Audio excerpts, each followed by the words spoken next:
Hi friends, அனைவருக்கும் good morning. இன்றைக்கி காலை வேலை தொடங்கியாச்சு கிச்சனில். ஃபஸ்ட்டு மங்களகரமாக நம்ம பாலில் இருந்து ஸ்டார்ட் பண்ணுவோமா.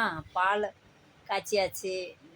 பால் காய்ச்சினேன் ஃப்ரெண்ட்ஸ், அது கெட்டுப்போச்சு, என்னன்னு தெரியல.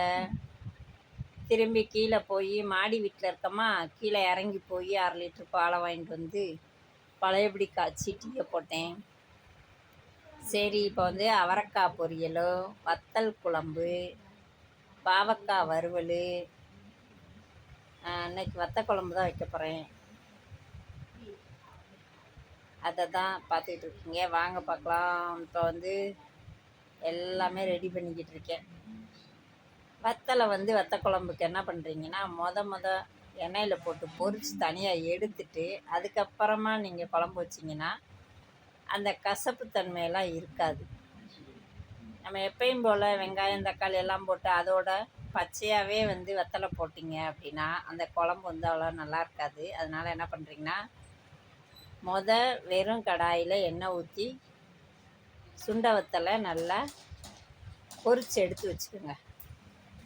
எடுத்து வச்சுட்டு அதுக்கப்புறம் நீங்கள் குழம்பு வச்சு பாருங்களேன், அது தனி டேஸ்ட்டு. நல்லா பொரியணும். அந்த சுண்டை வத்தல் பொரித்து தனியாக ஒரு பாத்திரத்தில் எடுத்து வச்சுருங்க. அதுக்கப்புறம் வெங்காயம் தக்காளி என்னென்ன போடுறீங்களோ எல்லாம் போட்டு வதக்கி விட்டுட்டு அதுக்கப்புறம் கடைசியாக நம்ம இதை போட்டுக்கிடலாம். அதாவது வதக்கிட்டு தண்ணி ஊற்றுவோம் பார்த்தீங்களா, அதுக்கு முன்னாடி இந்த பொரிச்சு வச்ச சுண்டை வத்தலை அதில் போட்டுருங்க. அப்போ குழம்பு டேஸ்ட்டாக இருக்கும். உங்களுக்கே அது தெரியும், செஞ்சு பாருங்கள். அடுத்து என்ன பண்ணேன் அப்படின்னா, நேற்று நைட்டு தான் வச்சேன். சப்பாத்தி குருமா இருந்துச்சு, அதை சுட வச்சுட்டு, ஏன்னா பாப்பா இன்றைக்கி காலேஜ் லீவு, அதனால் கொஞ்சம் அசால்ட்டு. வத்த குழம்புக்கு தான் தேங்காய் நறுக்கிட்டு இருக்கேன். அப்படியே அவரைக்காயை நறுக்கி பொரியல் பண்ணிவிட்டு அதுக்கப்புறம் பார்த்திங்கன்னா சப்பாத்தி போடணும் டிஃபனு. இன்றைக்கி டென்ஷனே இல்லாமல் கூலாக எல்லா வேலையும் கரெக்டாக பண்ணேன். கடைசியாக தான் சாதத்தை வச்சேன். ஏன்னா சீக்கிரம் சாதத்தை வச்சு சீக்கிரம் கெட்டு போயிடுது. எங்கள் வீட்டுக்கார் வரையில் சோறு ஒரு மாதிரி ஆயிடுது.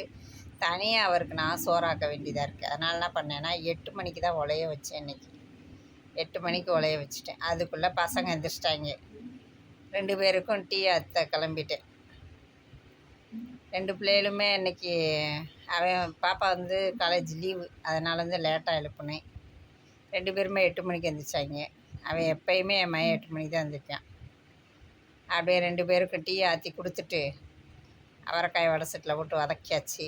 அதுக்கப்புறம் பார்த்திங்கன்னா டிஃபனை ரெடி பண்ணணுன்ட்டு சப்பாத்தி மாவு இருந்துச்சு. இதுவும் நைட்டு பிணைஞ்சது தான். அப்படியே சப்பாத்தி மாவு ஃப்ரிட்ஜுக்குள்ளே கிடந்ததை எடுத்து நான் வெளியே வச்சுருவேன். அப்போ தான் நம்ம போடும்போது அந்த ஜில்னஸ்லாம் போயிடும், கரெக்டாக இருக்கும். அதனால் முன்னக்கூடியே எடுத்து வெளியே வச்சுருவேன். மாவை வச்சுட்டு அவரைக்காயை வதக்கி விட்டுட்டு அதுக்கப்புறம் அப்படியே சப்பாத்தி போட ஆரம்பிச்சிட்டேன். குழம்பு ரெடி ஆயிடுச்சு, சாதம் ரெடி. சாதத்தை வடித்து விட்டுருவோம்.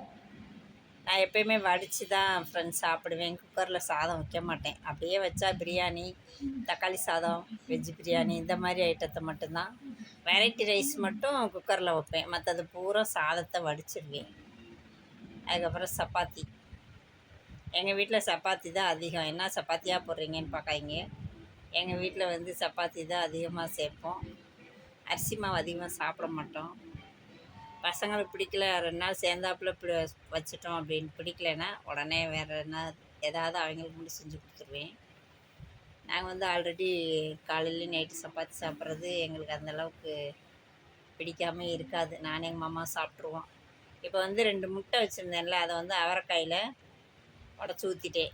இன்றைக்கி தேங்காய் போடலை, அதுக்கு பதில் முட்டையை உடச்சி ஊற்றுவோன்னு சொல்லிட்டு முட்டையை உடச்சி ஊற்றியாச்சு. 2 முட்டை ஊற்றினேன். 1/4 கிலோ அவரைக்காது. 2 முட்டையை உடச்சி ஊற்றி கொஞ்சம் நான்வெஜ் சேர்த்தோம்னா கொஞ்சம் சாப்பிடுவாங்க, விரும்பி சாப்பிடுவாங்க. அதனால் 2 முட்டையை உடச்சி அதில் ஊற்றியாச்சு. ஒரு பக்கம் ஒரு அடுப்பில் சப்பாத்தி, இன்னொரு அடுப்பில் அவரைக்காய்.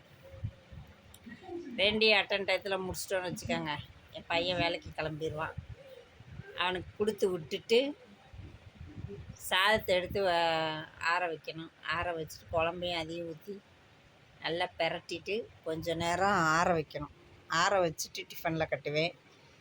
இன்றைக்கி வந்து ஒரு முக்கியமான வேலை இருக்குது அதில். என்ன வேலை அப்படின்னு பார்த்தீங்கன்னா, என் மகனுக்கு சுண்ட வத்தல் பிடிக்காது. சுண்ட வத்தல் குழம்பே அவன் சாப்பிட மாட்டான். இன்றைக்கி அந்த குழம்பு தான் வச்சுருக்கேன். அதுக்காண்டி நான் என்ன ஐடியா பண்ணேன்னா, கிளறிட்டு வத்தலை பூரா பெரக்கி எடுத்துட்டேன்.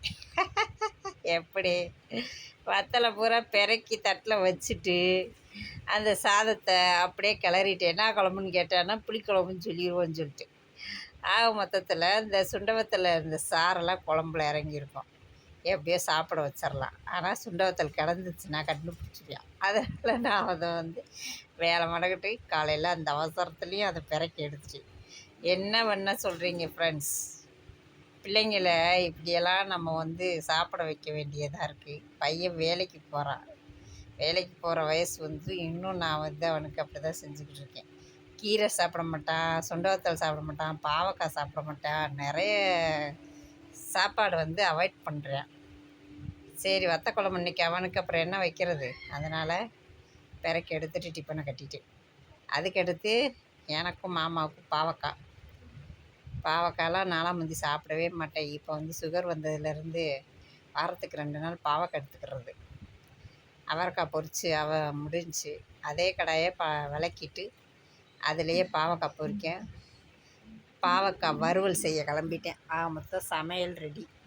சாதம் ரெடி ஆயிடுச்சு, வத்த குழம்பு ரெடி ஆயிடுச்சு, அவரைக்காய் பொரியல், பாவக்காய் வறுவல் எல்லாம் முடிச்சுட்டு சமையல் முடிஞ்சுன்னு நினச்சா அதுக்குள்ளே எங்கள் பாப்பா எம்மா எனக்கு கஷாயம் போடலையா அப்படின்னு வந்துட்டான்.